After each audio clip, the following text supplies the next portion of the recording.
रोज सकाळी राजा निघताना बोले, गोष्ट सांगायचे काल राहुनिया गेले.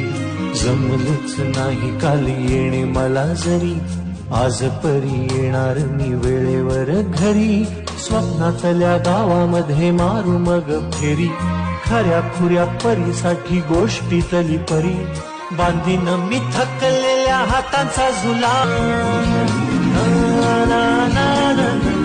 रोज सकाळी राजा निघताना बोले, गोष्ट सांगायचे काल राहुनिया गेले. जमलंच नाही काल येणे मला जरी, आज परी येणार मी वेळेवर घरी. स्वप्नातल्या गावामध्ये मारू मग फेरी, खऱ्या खुऱ्या परीसाठी गोष्टीतली परी. बांधीन मी थकलेल्या हातांचा झुला. रोज